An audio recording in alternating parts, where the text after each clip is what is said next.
Todo cambió. Yo estaba convencida de estar haciendo lo correcto.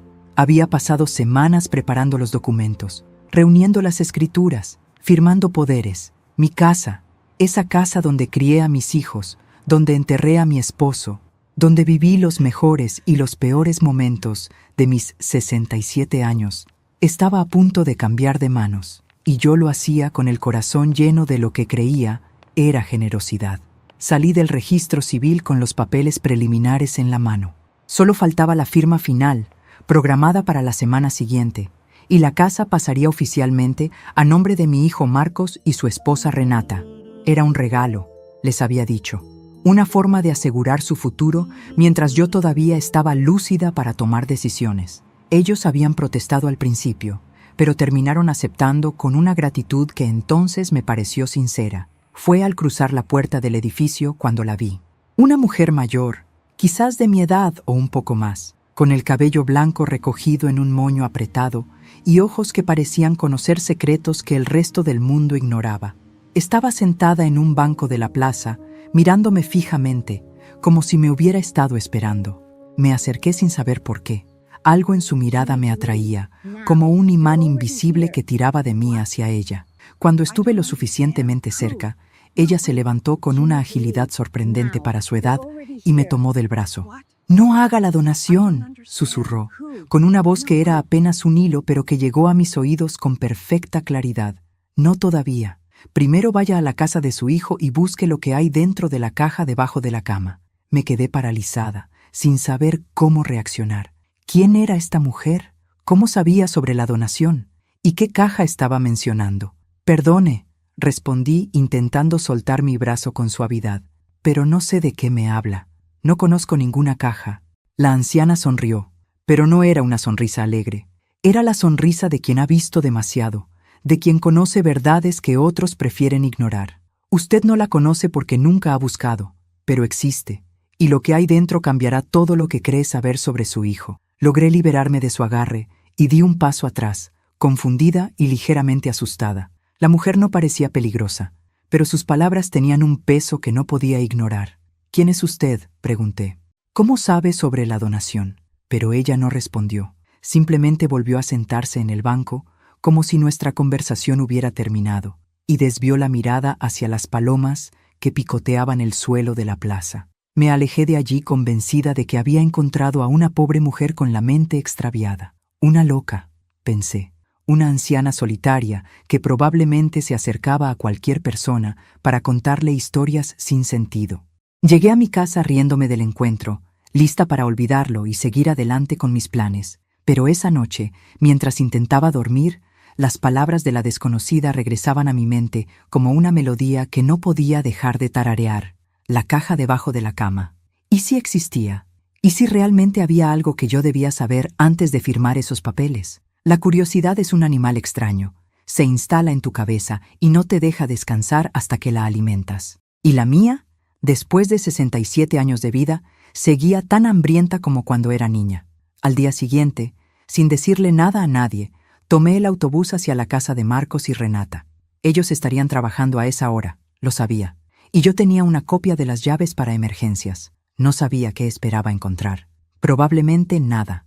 Probablemente una cama sin ninguna caja debajo y la confirmación de que aquella anciana estaba efectivamente perturbada. Pero cuando me arrodillé junto a la cama de mi hijo y vi la caja de cartón escondida en las sombras, mi corazón se detuvo, y cuando la abrí y vi lo que contenía, entendí que nada volvería a ser igual. Mis manos temblaban mientras sacaba la caja de debajo de la cama.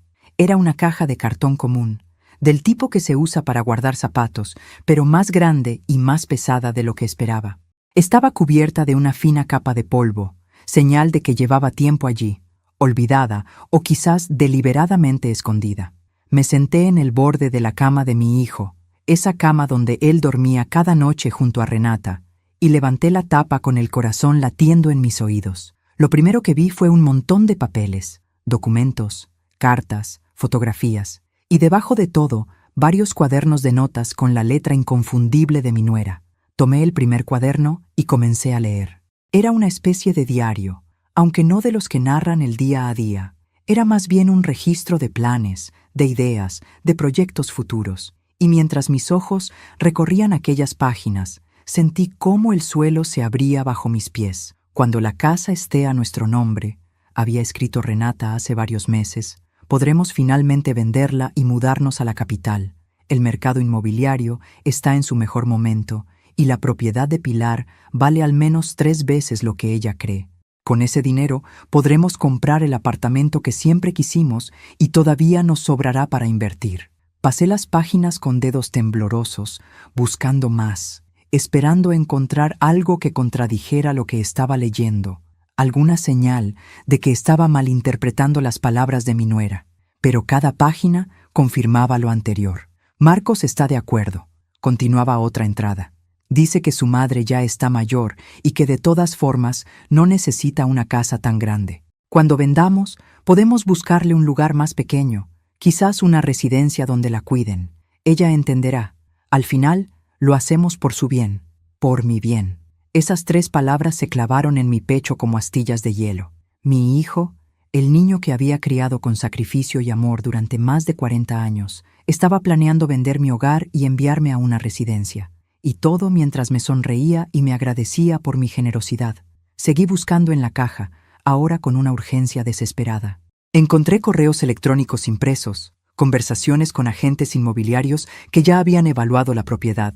Encontré folletos de residencias para personas mayores, con algunas opciones marcadas con círculos rojos. Encontré incluso un borrador de carta que Renata había escrito pero nunca enviado, dirigida a una amiga, donde describía sus planes con un entusiasmo que me resultó obsceno. «Por fin vamos a vivir la vida que merecemos», decía la carta. La vieja no sospecha nada. Cree que estamos aceptando su regalo por amor, cuando en realidad es lo mínimo que nos debe después de tantos años. Marcos dice que ella siempre fue tacaña con él, que nunca le dio lo suficiente. Ahora es momento de cobrar. Lo mínimo que les debo. Tacaña.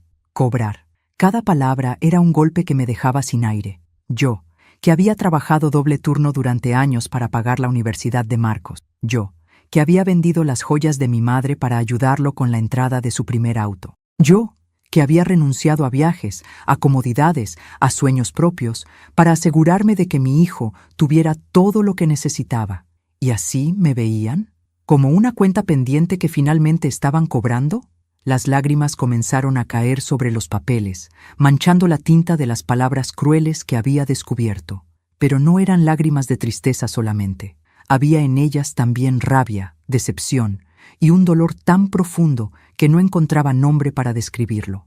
Guardé todo de nuevo en la caja y la coloqué exactamente donde la había encontrado. Limpié mis huellas del polvo, arreglé la colcha de la cama y salí de aquella casa como quien escapa de una pesadilla. Pero las pesadillas terminan cuando despiertas, y yo estaba completamente despierta. En el autobús de regreso, mirando por la ventana sin ver realmente nada, me pregunté cómo había llegado hasta aquí. ¿En qué momento mi hijo se había convertido en un extraño? ¿Cuándo había empezado a verme como un obstáculo en lugar de como su madre? ¿Y cómo había sido tan ciega para no notarlo antes? La anciana de la plaza tenía razón. Había una caja, y lo que contenía había cambiado todo. Ahora la pregunta era, ¿qué iba a hacer con esa verdad? Esa noche no dormí. Me quedé sentada en el sillón de mi sala, ese sillón donde tantas veces había mecido a Marcos cuando era bebé, mirando las paredes de una casa que de pronto se sentía diferente. Cada rincón guardaba un recuerdo, cada objeto contaba una historia. Y ahora todos esos recuerdos estaban teñidos por el descubrimiento de aquella tarde. En la repisa sobre la chimenea había una fotografía de Marcos el día de su graduación universitaria. Tenía 23 años y una sonrisa que iluminaba toda la imagen. Yo estaba a su lado, orgullosa, con los ojos brillantes de lágrimas contenidas. Ese día había sido uno de los más felices de mi vida. Había trabajado tanto para llegar hasta ahí. Había sacrificado tanto para que mi hijo pudiera tener el futuro que yo nunca tuve. Mi esposo Aurelio había fallecido cuando Marcos tenía apenas 12 años. Un infarto repentino, sin aviso, sin despedida. De un día para otro me encontré sola, viuda, con un hijo adolescente y una casa que mantener. Podría haberme derrumbado. Muchas noches quise hacerlo, pero cada mañana me levantaba, Me miraba al espejo y me repetía las mismas palabras. Por Marcos, todo por Marcos. Tomé trabajos que no me gustaban. Limpié casas ajenas, cosí ropa hasta que los dedos me sangraban, vendí empanadas en la esquina del barrio. Nunca me avergoncé de nada de eso, porque sabía que cada peso ganado era un ladrillo más en el futuro de mi hijo. Y cuando él entró a la universidad, cuando vi su nombre en la lista de admitidos, sentí que todos esos sacrificios habían valido la pena. ¿En qué momento las cosas cambiaron? ¿Cuándo dejé de ser la madre que todo lo daba para convertirme en la vieja que estorbaba? Intenté recordar señales, indicios que hubiera pasado por alto, y poco a poco, como fotografías que se revelan lentamente, comenzaron a aparecer. Estaba la vez que Marcos me pidió dinero para un negocio que nunca funcionó. Yo le di todo lo que tenía ahorrado, sin hacer preguntas, sin pedir garantías. Él nunca me lo devolvió y nunca volvimos a hablar del tema. Yo lo dejé pasar porque era mi hijo, porque las madres no llevan cuentas con sus hijos. Estaba la vez que Renata sugirió que yo vendiera la casa y me mudara con ellos. Así estarías más acompañada, había dicho con una sonrisa que entonces me pareció dulce. Yo rechacé la oferta amablemente, explicando que esta casa era mi hogar, que aquí estaban mis recuerdos. Ella no insistió, pero algo en su mirada se endureció por un instante, algo que yo preferí no ver.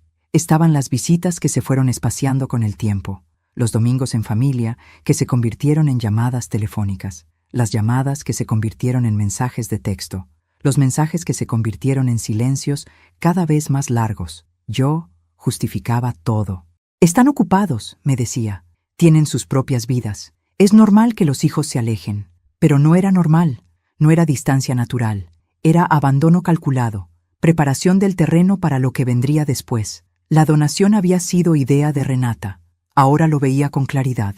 Fue ella quien plantó la semilla, quien me habló de los beneficios fiscales, de la tranquilidad de dejar todo arreglado en vida, de evitar problemas legales futuros. Y yo, ingenua, crédula, desesperada por mantener un vínculo con mi hijo, había caído en la trampa. Me levanté del sillón y caminé hasta la ventana. Afuera, la noche estaba quieta. Las casas de los vecinos dormían en silencio, ajenas a mi dolor. Me pregunté cuántas historias similares se esconderían detrás de esas paredes, cuántas madres habrían sido traicionadas por los hijos que criaron con amor. El amanecer me encontró todavía despierta, con los ojos secos de tanto llorar y el corazón pesado como una piedra, pero también con algo nuevo, algo que había nacido durante esas horas de vigilia: determinación. No iba a firmar la donación, eso estaba claro, pero tampoco iba a confrontar a Marcos directamente. No todavía. Primero necesitaba entender. Necesitaba saber si mi hijo era cómplice voluntario o víctima de la influencia de su esposa. Necesitaba descubrir si quedaba algo del niño que una vez me miró con ojos llenos de amor y me dijo: «Mamá, cuando sea grande, voy a comprarte una casa con jardín para que puedas tener todas las flores que quieras». Ese niño no podía haber desaparecido por completo. En algún lugar, debajo de todas las capas de ambición y resentimiento, tenía que seguir existiendo, y yo iba a encontrarlo. Los días siguientes fueron los más difíciles que recuerdo. Cada vez que Marcos me llamaba, cada vez que escuchaba su voz preguntándome cómo estaba, tenía que hacer un esfuerzo sobrehumano para no derrumbarme, para no gritarle que sabía todo, que había leído los planes de Renata, que mi corazón estaba roto en 1000 pedazos, pero me contuve, porque necesitaba más respuestas antes de tomar cualquier decisión. Fue mi hermana Carmen quien me dio la primera pista. Carmen vive en otra ciudad, pero hablamos por teléfono cada semana desde hace décadas. Ella conoce a Marcos desde que nació, lo vio crecer, lo quiere como a un sobrino, pero también tiene esa capacidad que tienen algunas personas de ver las cosas con claridad, sin el velo del amor maternal que a veces nos ciega. «Pilar», me dijo durante una de nuestras conversaciones, «¿puedo preguntarte algo sin que te enojes?» «Claro, hermana, sabes que puedes preguntarme lo que sea. ¿De verdad crees que la donación es buena idea? Porque yo llevo semanas queriendo decirte algo, pero no sabía cómo». Mi corazón se aceleró. «¿Qué cosa?» Hubo un silencio al otro lado de la línea. Luego, Carmen suspiró profundamente antes de continuar. «Hace unos meses, cuando estuve de visita en tu ciudad, me encontré con Renata en el centro comercial. Ella no me vio, pero yo la escuché hablando por teléfono. Estaba muy emocionada, contándole a alguien sobre unos planes de mudarse a la capital, de comprar un apartamento de lujo, y mencionó tu casa, Pilar. Dijo algo como: cuando tengamos la propiedad, todo cambiará. Las palabras de Carmen confirmaban lo que yo ya sabía, pero escucharlas de otra fuente les daba un peso diferente. No era solo mi interpretación de unos papeles encontrados en una caja. Era real.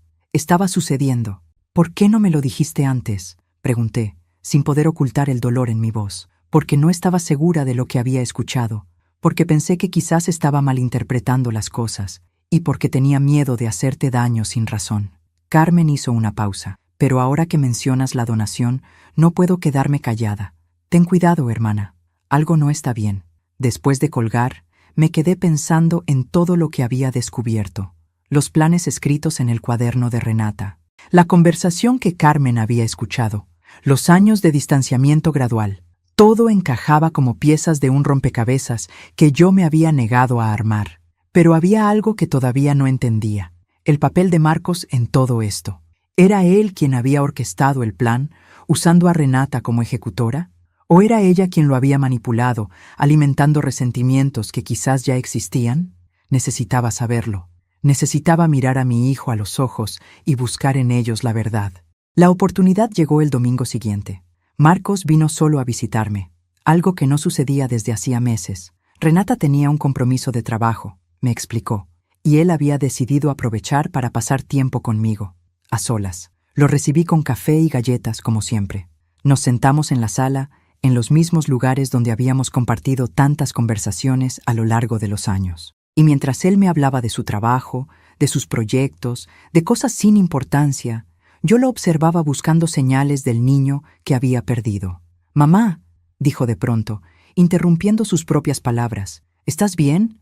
Te noto diferente». «¿Diferente cómo?» «No sé. Distante. Como si estuvieras pensando en otra cosa». Era el momento. Podía confrontarlo ahora mismo, preguntarle directamente sobre los planes, sobre la caja, sobre todo lo que había descubierto. Pero algo me detuvo.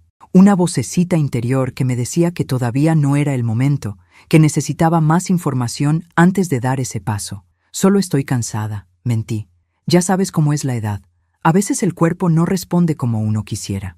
Marcos asintió, aparentemente satisfecho con la explicación, pero vi algo en sus ojos, un destello fugaz que no supe interpretar. ¿Era culpa? ¿Preocupación genuina? ¿O simplemente el reflejo de mis propios miedos? Antes de irse, me abrazó. Un abrazo largo, más largo de lo habitual, y mientras lo sostenía entre mis brazos, recordé todos los abrazos que habíamos compartido a lo largo de su vida. Los abrazos de consuelo cuando era niño y tenía pesadillas. Los abrazos de celebración cuando lograba algo importante. Los abrazos de despedida cada vez que se iba de casa. ¿Sería este uno de los últimos? ¿O todavía había esperanza de recuperar al hijo que creía perdido? «Te quiero, mamá», murmuró antes de soltarme. Y por un instante, solo por un instante, quise creerle. Pasaron 2 semanas desde aquella visita de Marcos. 2 semanas en las que fingí normalidad, mientras por dentro me consumía la incertidumbre. La firma de la donación seguía programada, aunque yo había inventado excusas para postergarla. Problemas con los documentos, les dije, trámites que se complicaron. Marcos y Renata aceptaron las explicaciones sin sospechar nada, aunque noté cierta impaciencia en la voz de mi nuera cada vez que hablábamos del tema. Durante esas semanas me dediqué a observar, a escuchar, a juntar piezas de un rompecabezas que todavía no lograba completar. Y fue en ese proceso cuando descubrí algo que cambió todo lo que creía saber. Sucedió un martes por la tarde. Yo había ido al banco a resolver unos asuntos y al salir decidí caminar un poco antes de volver a casa. Mis pasos me llevaron, casi sin darme cuenta, hacia el parque donde solía llevar a Marcos cuando era pequeño. Ese parque con columpios oxidados y un tobogán que él adoraba, donde habíamos pasado tantas tardes felices antes de que la vida se complicara.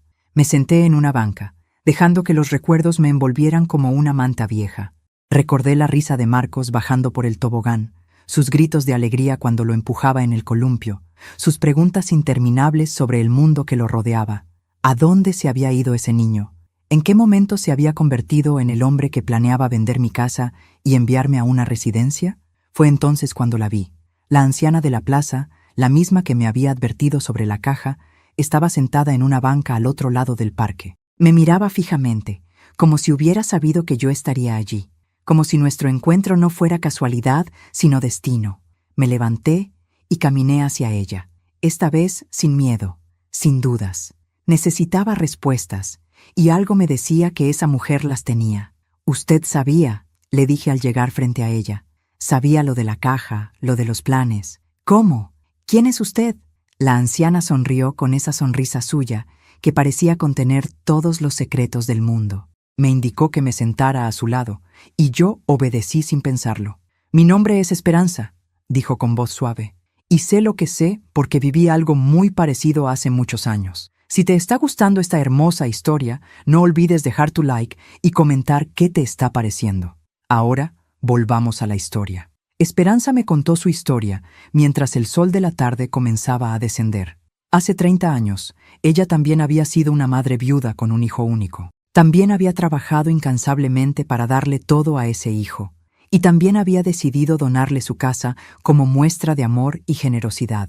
«Pero a diferencia de usted», continuó, «yo no tuve a nadie que me advirtiera. Firmé los papeles sin sospechar nada. Y 3 meses después, mi hijo y su esposa vendieron la propiedad y me dejaron en la calle». Sus palabras me helaron la sangre. Era exactamente lo que habría pasado conmigo si no hubiera encontrado la caja. «¿Qué hizo usted?», pregunté, con un nudo en la garganta. «Sobreviví», respondió simplemente. «Una vecina me acogió durante un tiempo. Luego conseguí un pequeño apartamento con lo poco que había logrado guardar. Pasé años sin hablar con mi hijo, años de dolor y resentimiento. Pero la vida tiene formas extrañas de enseñarnos lecciones, Pilar». «¿Qué quiere decir?». Esperanza tomó mi mano entre las suyas. Sus dedos eran fríos, pero su tacto transmitía una calidez inexplicable. «Hace 5 años, mi hijo vino a buscarme. Estaba destrozado. Su matrimonio había fracasado, había perdido todo el dinero en malos negocios y se había dado cuenta demasiado tarde del error que había cometido. Llegó a mi puerta llorando, pidiendo perdón por todo el daño que me había causado». «¿Y usted lo perdonó?». La anciana guardó silencio durante un momento, mirando hacia el horizonte como si buscara las palabras correctas. «El perdón no es un acto único, Pilar. Es un proceso. Es elegir cada día soltar el rencor, aunque el dolor siga ahí. Es entender que las personas a veces hacen cosas terribles no porque sean malvadas, sino porque están perdidas, confundidas, influenciadas por otros que no les desean el bien». Sus palabras resonaron en mi interior con una fuerza que no esperaba. Pensé en Marcos, en el niño que había sido, en el hombre en que se había convertido. Pensé en Renata y en su influencia sobre mi hijo. Pensé en todos los años de distanciamiento y en las oportunidades perdidas de hablar, de confrontar, de intentar entender. «¿Cómo supo usted sobre mí?», pregunté finalmente. «¿Cómo sabía lo de la caja?». Esperanza sonrió misteriosamente. «Vivo en su barrio desde hace 2 años. La he visto caminar por las calles, ir al mercado, sentarse sola en la plaza. Y he visto también a su nuera visitando agencias inmobiliarias, hablando con abogados, haciendo preguntas sobre propiedades. Reconocí las señales porque yo las viví en carne propia. Pero lo de la caja, eso fue intuición, o quizás algo más». Se encogió de hombros. «Cuando se ha vivido lo que yo viví, se desarrolla un sentido especial para detectar el peligro». Vi en sus ojos la misma inocencia que yo tenía antes de perderlo todo, y no podía quedarme callada. Nos quedamos en silencio durante largo rato, 2 mujeres unidas por historias paralelas de amor maternal y traición filial. Finalmente, Esperanza se levantó y me miró con una expresión que mezclaba compasión y sabiduría. «No le digo esto para que odie a su hijo, Pilar. Se lo digo para que tome decisiones con los ojos abiertos, para que proteja lo que es suyo sin cerrar completamente la puerta a la reconciliación. Porque a veces los hijos necesitan caer para aprender a levantarse, y a veces las madres necesitamos soltar para que ellos puedan encontrar su camino de regreso». Se alejó caminando lentamente, dejándome sola con sus palabras y con el peso de una decisión que ya no podía seguir postergando. Esa noche, por primera vez en semanas, dormí en paz. No porque tuviera las respuestas, sino porque finalmente sabía qué preguntas hacer. Al día siguiente de mi encuentro con Esperanza, desperté con una claridad mental que no había experimentado en mucho tiempo. Ya no era la mujer confundida que había encontrado aquella caja semanas atrás. Tampoco era la madre destrozada que había llorado durante noches enteras preguntándose dónde había fallado. Era algo nuevo, algo más fuerte. Era una mujer que finalmente estaba lista para enfrentar la verdad, fuera cual fuera. Llamé a Marcos y le pedí que viniera a verme. Solo él, sin Renata. Le dije que necesitaba hablar sobre la donación, que había algunas cosas que quería discutir antes de la firma final. Él aceptó sin hacer preguntas, aunque noté un temblor casi imperceptible en su voz. ¿Sería nerviosismo? ¿Culpa? ¿O simplemente mi imaginación buscando señales donde no las había? Mientras esperaba su llegada, preparé la casa como si fuera a recibir a un extraño. Limpié cada superficie, ordené cada objeto, coloqué flores frescas en el jarrón del recibidor. No sé por qué lo hice. Quizás era una forma de mantenerme ocupada, de evitar que los nervios me consumieran. O quizás era un intento inconsciente de mostrarle a mi hijo todo lo que estaba en juego, todo lo que él planeaba arrebatarme. Marcos llegó puntual, como siempre. Desde pequeño había sido así, meticuloso con los horarios, responsable con sus compromisos. Esa era una de las cosas que más me enorgullecían de él. ¿Cómo podía ese mismo niño responsable haberse convertido en alguien capaz de planear algo tan cruel? «Hola, mamá», me saludó con un beso en la mejilla. «¿Está todo bien? Me preocupó tu llamada». «Siéntate, hijo, tenemos mucho de qué hablar». Nos acomodamos en la sala, él en el sillón individual que había sido de su padre, yo en el sofá grande donde solía sentarme a coser mientras lo veía hacer sus tareas escolares. Entre nosotros había una mesa de centro con las tazas de café que había preparado, pero ninguno de los dos las tocó. Antes de seguir adelante con la donación, comencé, eligiendo cuidadosamente mis palabras. Necesito hacerte algunas preguntas, y necesito que me respondas con la verdad, Marcos. No con lo que crees que quiero escuchar, sino con la verdad. Vi cómo su postura se tensaba ligeramente, cómo sus manos se cerraban sobre sus rodillas, pero mantuvo la mirada fija en mí, sin desviarla. «Claro, mamá. Pregunta lo que quieras. ¿Por qué quieres esta casa?»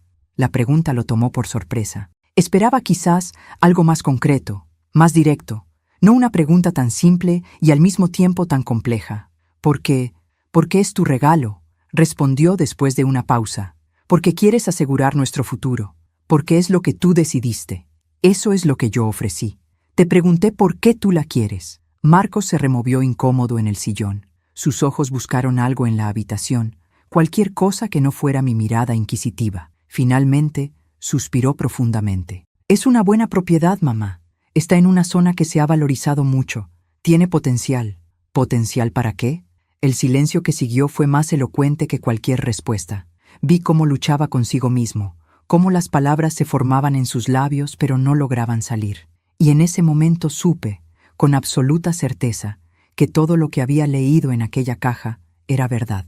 «Marcos», dije con voz firme pero sin rabia, «sé lo de los planes. Sé lo de vender la casa, lo de mudarme a una residencia, lo del apartamento en la capital.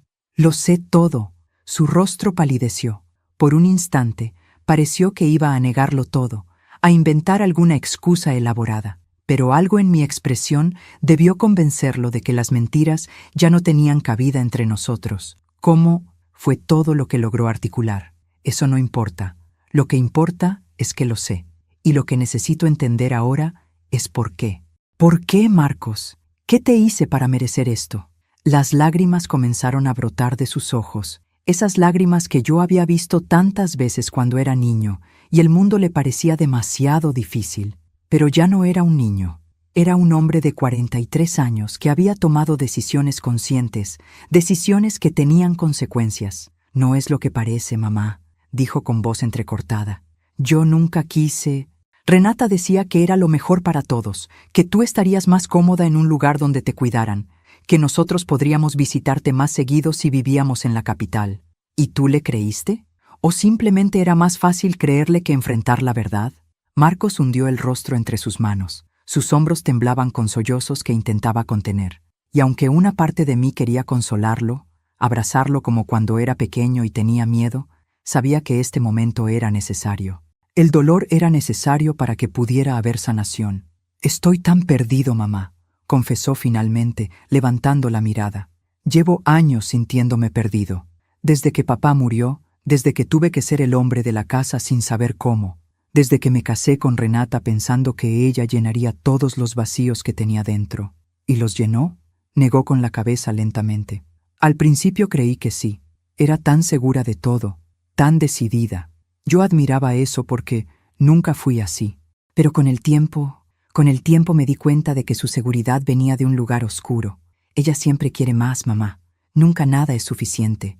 Y yo, tratando de hacerla feliz, me fui perdiendo a mí mismo. Sus palabras me dolieron de una forma diferente. Ya no era el dolor de la traición, sino el dolor de ver a mi hijo admitir que estaba atrapado en una vida que no lo hacía feliz. El dolor de una madre que comprende que no puede salvar a su hijo de sus propias decisiones. ¿La amas?, pregunté, aunque no estaba segura de querer saber la respuesta. Marcos guardó silencio durante un largo momento. Cuando finalmente habló, su voz era apenas un susurro. No lo sé. Hubo un tiempo en que creí que sí, pero ahora no sé qué es lo que siento. Solo sé que estoy cansado, mamá. Cansado de fingir que todo está bien cuando nada lo está. Cansado de seguir planes que no son míos. Cansado de ser alguien que no reconozco cuando me miro al espejo. Me levanté del sofá y caminé hacia él. Me arrodillé frente a su sillón. Tomé sus manos entre las mías y lo miré directamente a los ojos. Esos ojos que conocía desde que eran los ojos de un bebé recién nacido, que había visto brillar de alegría y oscurecerse de tristeza, que ahora me miraban con una mezcla de vergüenza y esperanza. Escúchame bien, Marcos. Lo que planeabas hacer me dolió más de lo que puedo expresar con palabras. Me hizo cuestionar todo lo que creía saber sobre ti, sobre nuestra relación, sobre los años que pasé sacrificándome para darte un futuro. Pero también soy tu madre, y las madres no dejamos de amar a nuestros hijos porque cometan errores, aunque sean errores enormes. No merezco tu perdón, murmuró él. Probablemente no, admití, pero el perdón no se trata de merecer, se trata de elegir soltar el peso que nos impide avanzar. Y yo estoy demasiado vieja y demasiado cansada para cargar con el peso del rencor por el tiempo que me quede de vida. Nos abrazamos durante largo rato, llorando juntos, como no habíamos llorado desde el funeral de Aurelio. Eran lágrimas de dolor, pero también de liberación. Lágrimas que lavaban años de silencios y malentendidos, de expectativas no cumplidas y palabras no dichas. Cuando finalmente nos separamos, vi en los ojos de mi hijo algo que había temido perdido para siempre. Al niño que una vez fue. Al niño que me amaba sin condiciones, sin cálculos, sin segundas intenciones. Estaba todavía ahí, enterrado bajo capas de decisiones equivocadas y influencias tóxicas, pero vivo. ¿Qué vamos a hacer ahora?, preguntó, como solía preguntarme cuando era pequeño y el mundo le parecía demasiado complicado. Ahora, respondí, secándome las lágrimas, vamos a empezar de nuevo, pero esta vez con la verdad sobre la mesa, sin secretos, sin planes ocultos, sin mentiras. Y lo primero que tienes que hacer es decidir qué clase de vida quieres vivir realmente. No la vida que Renata quiere, no la vida que crees que yo quiero. Tu vida, Marcos, la que te haga sentir en paz cuando te mires al espejo. Era solo el comienzo de un camino largo y difícil. Pero por primera vez en mucho tiempo, sentí que ese camino tenía una dirección. Las semanas que siguieron a mi conversación con Marcos fueron como atravesar una tormenta.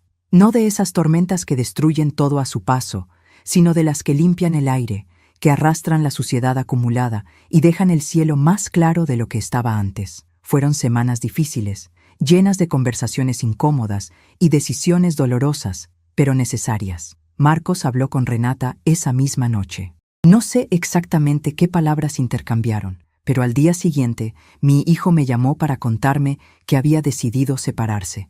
No fue una decisión impulsiva, me explicó. Era algo que llevaba años considerando, pero que nunca había tenido el valor de ejecutar. Mi descubrimiento de la caja había sido el catalizador que necesitaba para finalmente enfrentar una realidad que había estado evadiendo. No la odio, mamá, me dijo durante una de nuestras muchas conversaciones en esos días. Renata no es una mala persona, solo es alguien que quiere cosas diferentes de las que yo quiero. Y durante años yo traté de querer lo que ella quería, pensando que así funcionaba el amor, pero me equivoqué. Escucharlo hablar así me llenaba de una mezcla extraña de emociones. Por un lado, sentía alivio de que mi hijo estuviera finalmente tomando las riendas de su propia vida. Por otro, me dolía verlo sufrir, verlo atravesar el duelo de un matrimonio que no había funcionado, de sueños que se desmoronaban. Las madres nunca dejamos de querer proteger a nuestros hijos del dolor, aunque sepamos que el dolor es a veces el único camino hacia el crecimiento. Renata se mudó del apartamento que compartían y regresó a la ciudad donde vivía su familia.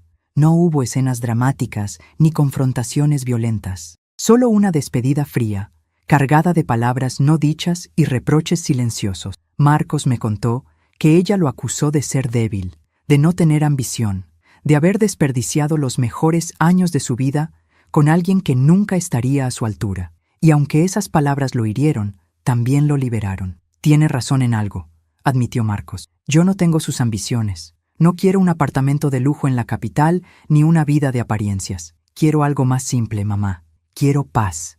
Quiero poder mirarme al espejo sin sentir vergüenza. Quiero recuperar al hijo que fui antes de perderme. Esas palabras me recordaron al niño que una vez me dijo que quería comprarme una casa con jardín. Ese niño seguía ahí, después de todo. Solo había estado dormido, esperando el momento de despertar. Durante esas semanas, Marcos y yo reconstruimos nuestra relación ladrillo a ladrillo. Comenzamos con las cosas pequeñas, desayunos juntos los domingos, paseos por el parque donde solía llevarlo de niño, tardes de conversación en mi sala tomando el café que él mismo preparaba.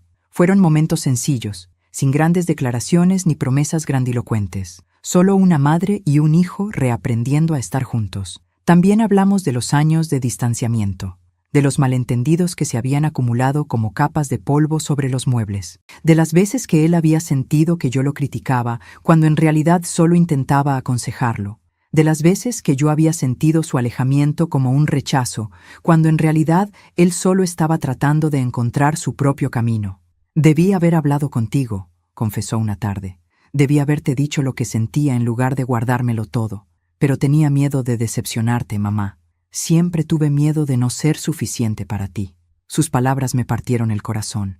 ¿Cómo era posible que mi hijo hubiera crecido sintiendo que no era suficiente? ¿Qué había hecho yo para transmitirle ese mensaje? Repasé mentalmente los años de su infancia, buscando momentos donde mis palabras o acciones pudieran haberlo herido sin darme cuenta. Marcos, le dije, tomando sus manos, tú siempre fuiste más que suficiente. Fuiste mi razón para levantarme cada mañana después de que tu padre murió. Fuiste mi orgullo, mi alegría, mi esperanza. Si alguna vez te hice sentir lo contrario, te pido perdón. No fue mi intención. Lo sé, mamá. Ahora lo sé. Pero de niño, cada vez que trabajabas hasta tarde, cada vez que te veía cansada y preocupada, pensaba que era mi culpa, que si yo no existiera, tu vida sería más fácil. Lloré al escucharlo. Lloré por el niño que había cargado con una culpa que nunca le perteneció. Lloré por todos los años en que esa herida invisible había estado creciendo sin que yo lo supiera. Y lloré de gratitud por tener finalmente la oportunidad de sanarla. Escúchame bien, le dije, mirándolo fijamente a los ojos. Tú fuiste lo mejor que me pasó en la vida. Cada hora extra que trabajé, cada sacrificio que hice, lo hice con alegría porque sabía que era por ti. Nunca, ni por un segundo, me arrepentí de tenerte. Eres mi hijo, Marcos, y te amo exactamente como eres, con tus errores y tus aciertos, con tus miedos y tus valentías. Nos abrazamos largamente, dejando que las lágrimas hicieran su trabajo de limpieza. Cuando nos separamos, vi en sus ojos algo que no había visto en mucho tiempo. Paz, la paz de quien finalmente ha soltado un peso que llevaba cargando demasiados años. Esa noche, después de que Marcos se fue, me senté en el porche de mi casa a mirar las estrellas. Pensé en Aurelio, en cuánto le habría gustado ver a su hijo encontrándose a sí mismo. Pensé en Esperanza, la anciana que me había salvado de cometer un error terrible. Pensé en todos los caminos que nos habían traído hasta este momento. La donación, por supuesto, nunca se firmó. Mi casa seguía siendo mía, y así permanecería hasta que yo decidiera lo contrario. Pero algo había cambiado. Ya no veía la casa solo como una propiedad, como ladrillos y techo. La veía como lo que realmente era, un hogar, un lugar lleno de recuerdos, de amor, de historia familiar. Un lugar que algún día, cuando yo ya no estuviera, pasaría a Marcos, pero como herencia, no como donación anticipada. Y él lo recibiría sabiendo su verdadero valor. 1 año. Ha pasado exactamente 1 año desde aquella mañana en que una anciana desconocida me detuvo a la salida del registro civil y cambió el rumbo de mi vida con unas pocas palabras. 1 año desde que encontré la caja debajo de la cama de mi hijo.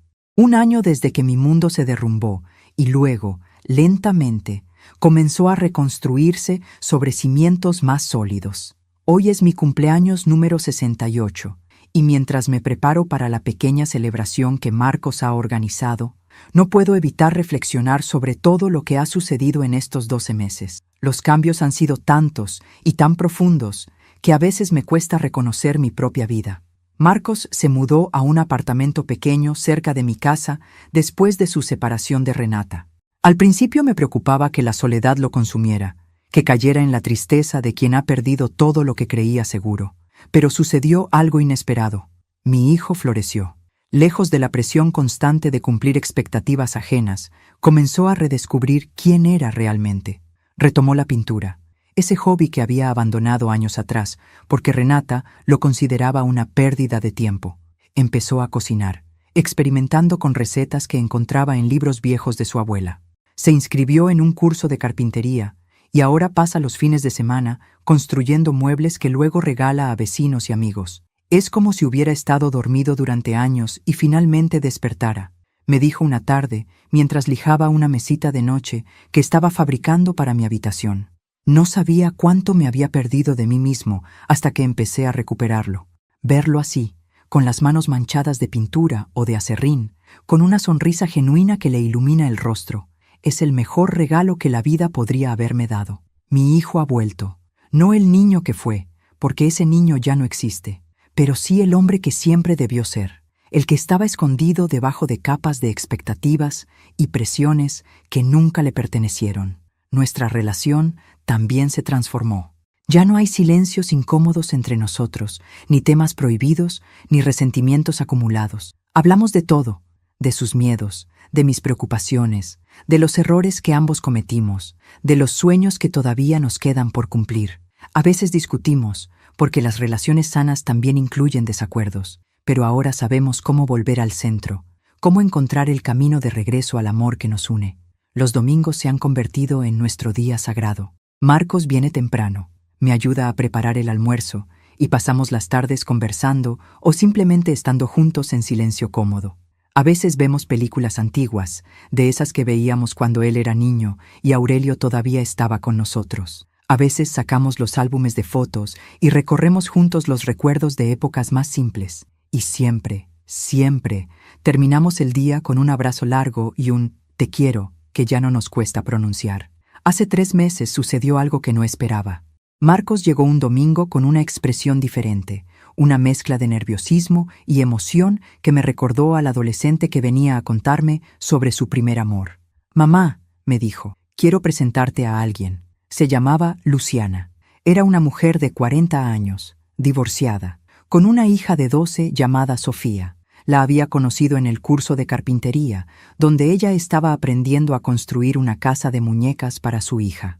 Me contó que al principio solo eran compañeros de clase, pero poco a poco habían comenzado a conversar después de las sesiones, a tomar café juntos, a descubrir que tenían mucho más en común de lo que imaginaban. «No quiero apresurar nada», me explicó Marcos. «Ya cometí ese error una vez y no pienso repetirlo. Pero hay algo especial en ella, mamá. Algo que me hace sentir que puedo ser yo mismo sin tener que fingir». Conocí a Luciana y a Sofía unas semanas después. Vinieron a almorzar un domingo, y desde el momento en que cruzaron la puerta de mi casa, supe que algo bueno estaban haciendo. Luciana era cálida, genuina, con una risa contagiosa y una forma de mirar a mi hijo que me recordaba cómo yo miraba a Aurelio cuando éramos jóvenes. Y Sofía, esa niña de ojos curiosos y preguntas interminables, me robó el corazón en cuestión de minutos. «¿Usted es la mamá de Marcos?», me preguntó mientras me ayudaba a poner la mesa. «Sí, mi amor, soy su mamá. Él habla mucho de usted», continuó la niña con esa honestidad brutal que solo tienen los niños. «Dice que usted es la mujer más fuerte que conoce y que le enseñó todo lo importante». Tuve que contener las lágrimas al escucharla. Mi hijo hablaba de mí así. Después de todo lo que habíamos atravesado, después del dolor y los malentendidos, Marcos les contaba a otros que yo era fuerte, que le había enseñado lo importante. Esas palabras valían más que cualquier herencia material que pudiera dejarle. Hoy, mientras termino de arreglarme para mi cumpleaños, pienso en Esperanza, la anciana misteriosa que apareció en mi vida exactamente cuando más la necesitaba. La busqué durante meses después de nuestro último encuentro en el parque. Quería agradecerle, invitarla a tomar café, conocer más sobre su historia, pero nunca la encontré. Pregunté a los vecinos, recorrí las plazas del barrio, incluso puse un anuncio en el periódico local. Nadie parecía conocerla, nadie la había visto jamás. A veces me pregunto si realmente existió o si fue algún tipo de aparición, un ángel disfrazado de anciana que vino a salvarme de mí misma. Suena absurdo, lo sé, pero hay cosas en la vida que no tienen explicación lógica, misterios que es mejor aceptar que intentar resolver. Lo que sé con certeza es que, sea quien fuera Esperanza, le debo más de lo que podría pagarle en 1000 vidas. El timbre suena y escucho la voz de Marcos en la entrada, acompañada de risas que reconozco como las de Luciana y Sofía. Me miro una última vez en el espejo, acomodo un mechón de cabello rebelde y sonrío a mi reflejo. A los 68 años, con más arrugas de las que puedo contar y un corazón que ha conocido tanto el dolor como la alegría, me siento más viva que nunca. ¡Abuela Pilar!, grita Sofía mientras corre hacia mí con los brazos abiertos. Abuela. Hace unos meses, la niña comenzó a llamarme así, y cada vez que lo hace, algo se derrite dentro de mí. No soy su abuela de sangre, pero el amor no entiende de biología. El amor construye familias donde menos lo esperamos, une personas que el destino puso en el mismo camino. La tarde transcurre entre risas, pastel casero que Luciana preparó con una receta de su madre, y regalos que me hacen llorar de emoción. Marcos me regala un cuadro que pintó él mismo. Es un retrato de nuestra familia como era cuando él era niño, con Aurelio, conmigo, y con él en el medio, sosteniendo nuestras manos. Pero ha añadido algo al fondo. 2 figuras que nos observan desde lejos, una mujer y una niña. Luciana y Sofía, me explica, el pasado y el futuro unidos en una sola imagen. Para que nunca olvides, me dice mientras me abraza, que la familia no es solo la que nos tocó, sino también la que elegimos construir. Sofía me regala un dibujo donde aparecemos las 2 tomadas de la mano, con un sol enorme sobre nuestras cabezas y un letrero que dice «Te quiero, abuela», con letras irregulares y coloridas. Lo guardaré junto al retrato que Marcos me dibujó cuando tenía su edad, ese que creía perdido y que encontré hace poco en una caja del ático. 2 dibujos de 2 niños de generaciones diferentes, unidos por el hilo invisible del amor. Cuando la noche cae y mis invitados se preparan para irse, Marcos se queda un momento a solas conmigo en el porche. Las estrellas brillan sobre nosotros, las mismas estrellas que hemos contemplado juntos tantas veces a lo largo de su vida. «Mamá», me dice, «quiero pedirte algo. Dime, hijo, quiero que seas feliz, no por mí, no por Luciana, no por Sofía, por ti. Quiero que hagas las cosas que siempre quisiste hacer y que postergaste por cuidarme. Quiero que viajes, que aprendas cosas nuevas, que vivas cada día como si fuera un regalo, porque lo es, mamá. Cada día es un regalo que no debemos desperdiciar». Sus palabras me llenan de una paz que no sé describir. Mi hijo, ese hombre que hace un año planeaba quitarme mi hogar, ahora me pide que sea feliz. El cambio es tan profundo, tan real, que todavía me cuesta creerlo. «Te prometo que lo intentaré», respondo tomando su mano. «Pero solo si tú me prometes lo mismo, que serás feliz, Marcos, que no volverás a perderte tratando de ser quien otros quieren que seas, que vivirás tu vida con autenticidad, aunque a veces sea difícil. Te lo prometo, mamá». Nos abrazamos bajo las estrellas, madre e hijo, 2 personas imperfectas que aprendieron por el camino difícil que el amor verdadero no se trata de posesiones ni de herencias, se trata de presencia, de honestidad, de elegir cada día quedarse aunque sea más fácil irse. Antes de irse, Marcos se detiene en la puerta y me mira con esos ojos que conozco desde hace 43 años. «Gracias, mamá». «¿Por qué?» «Por no rendirte conmigo, por buscar la verdad aunque doliera, por darme otra oportunidad cuando no la merecía. Las madres no nos rendimos, hijo. Aunque a veces lo parezca, aunque a veces nos perdamos en el camino, siempre encontramos la forma de volver, porque el amor de una madre no tiene fecha de vencimiento. Se va con una sonrisa, y yo me quedo en el porche un rato más, saboreando la quietud de la noche. Pienso en todo lo que viví este año, en las tormentas que atravesé, en las lecciones que aprendí, y entiendo, con una claridad que solo da la experiencia, que cada momento de dolor fue necesario para llegar hasta aquí.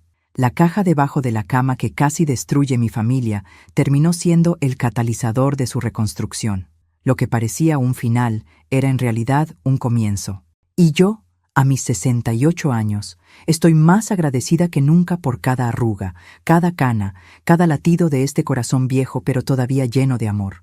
Porque al final, eso es lo único que nos llevamos cuando partimos, el amor que dimos y el que recibimos. Todo lo demás, las casas, las posesiones, los planes, son solo escenografía.